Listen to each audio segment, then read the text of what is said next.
Breaking news చూస్తున్నాం. ఏపీలో ఎన్నికల్లో ఘోర ఓటమితో శాసన మండలిలే దిక్కైంది వైసీపీకి. గతంలో ఏ 3 రాజధానుల కోసం మండలిని రద్దు చేద్దామనుకున్నారో ఇప్పుడు అదే మండలిపై ఆధారపడాల్సిన పరిస్థితి వచ్చింది జగన్కు.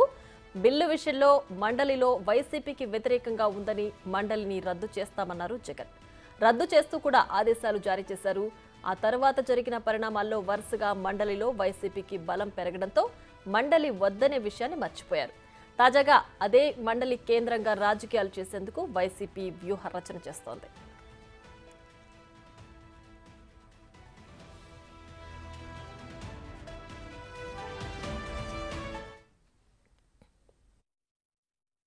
కష్టాలు రావడం అన్నది సర్వసహజం. కష్టాలు ఇలా మనం ఎదుర్కొని నిలబడడం అన్నది మన చేతుల్లో ఉన్న అంశం అన్నది మాత్రం ఖచ్చితంగా ప్రతి ఒక్కరూ గుర్తుపెట్టుకోమని మీ అందరితో కూడా కోరుతా ఉన్నాను. శాసనసభలో, చట్టసభలో మీ సభే అన్నిటికన్నా ముఖ్యమైన సభ అవుతుంది. ఓటు వేయలేదు అన్న ఒకే ఒక కారణంతో మనుషుల్నే కొడతా ఉన్న పరిస్థితుల్లో, మనుషుల్నే అవమానిస్తూ ఉన్న పరిస్థితుల్లో, మనుషుల్నే బలవంతంగా ఆస్తి నష్టం చేస్తూ ఉన్న పరిస్థితుల్లో ఇక ప్రతిపక్షం ఉన్నది ఒకటే ఒక పార్టీ, ఆ పార్టీకి అవకాశం ఇవ్వాలా అన్న కనీస నైతిక విలువలు వాళ్ళు పాటిస్తారన్న నమ్మకం నాకైతే లేదు.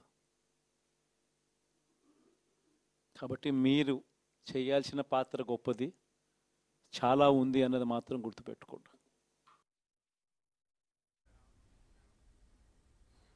రైట్, ఇదే అంశానికి సంబంధించి మరింత సమాచారం మా ప్రతినిధి శివ విజయవాడ నుంచి లైవ్ లో అందించడానికి సిద్ధంగా ఉన్నారు. శివ, చెప్పండి. అయితే గతంలో ఏదైతే శాసన మండలి వద్దనుకున్నారో ఇప్పుడు అదే శాసన మండలిపై జగన్ ఆధారపడాల్సిన పరిస్థితి వచ్చింది. ప్రస్తుతానికి హామీలకు సంబంధించి కొంత టైం ఇద్దాం, ఆ తర్వాత పోరాడదాం అంటూ కూడా దిశానిర్దేశం చేస్తున్నారు జగన్. దీనికి సంబంధించి పూర్తి డీటెయిల్స్ ఏంటి? రేఖ, మొత్తం మీద చూసుకుంటే ఏదైతే గతంలో 2019లో అధికారంలోకి వచ్చిన తర్వాత శాసన మండలి రద్దు చేస్తానని చెప్పి అసెంబ్లీ సాక్షిగా ప్రకటన చేశారు అప్పటి ముఖ్యమంత్రి జగన్మోహన్ రెడ్డి. ఆ తర్వాత కాలక్రమేపీ మండలిలో వైఎస్ఆర్సీపీకి 6 నుంచి దాదాపుగా ఇప్పుడు 45 స్థానాలకు వెళ్ళింది. మళ్ళీ ఇప్పుడు 40 స్థానాలకి తగ్గిన పరిస్థితి. ఇంకా ఏదైతే మండలే జగన్కి ఇప్పుడు దిక్కైన పరిస్థితి కూడా కనిపిస్తూ ఉంది. శాసనసభలో 175 అసెంబ్లీ స్థానాలుంటే కేవలం 11 అసెంబ్లీ స్థానాలు మాత్రమే వైఎస్ఆర్సీపీకి ఉన్న పరిస్థితి కనిపిస్తూ ఉంది. దాంట్లో కూడా ఎంతమంది నిలబడతారు, ఎంతమంది పార్టీ మారుతారో తెలియని అయోమయం ప్రస్తుతం ఆ పార్టీలో నెలకొనుంది. ఇక తాజాగా ఏదైతే మండలిలో శాసనసభలో అధికార పక్షం అనేక బిల్లులు ప్రవేశపెట్టి అక్కడ ఆమోదం తెలుపుకుంటుంది. ఆ తర్వాత శాసన మండలిలో కూడా బిల్లు ఆమోదం పొందాల్సిన పరిస్థితి ఉత్పన్నమవుతుంది. ఈ నేపథ్యంలోనే అక్కడ దాదాపుగా 40 స్థానాలు, మొత్తం 58 మండలి స్థానాలు ఉంటే దీంట్లో తెలుగుదేశం పార్టీకి 4, ఇండిపెండెంట్ 1, అలాగే వైఎస్ఆర్సీపీ నుంచి బయటికి వెళ్ళి సస్పెన్షన్ గురైన వారు 5 ఉన్నారు. ఇక వైఎస్ఆర్సీపీకి 40 మంది బలం ఉన్నాయి, 8 ఖాళీలు ఉన్న పరిస్థితి.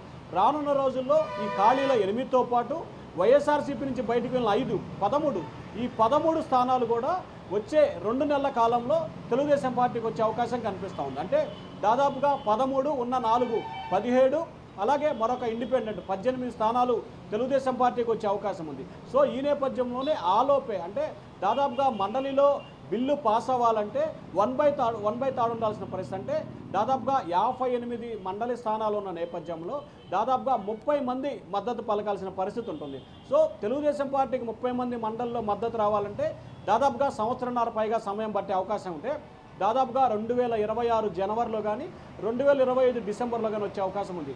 అప్పటి వరకు ఏదైతే బిల్లులకు సంబంధించి కానీ అలాగే ప్రజాకి వ్యతిరేకమైన బిల్లులు అసెంబ్లీలో పాస్ చేస్తే ఇక్కడ వాటిని తిరస్కరణ చేయాలని చెప్పి కూడా, అంటే వ్యతిరేకంగా ఓటు వేయాలనేది జగన్ ఈరోజు ఎమ్మెల్సీలో జరిగిన సమావేశంలో నిర్ణయం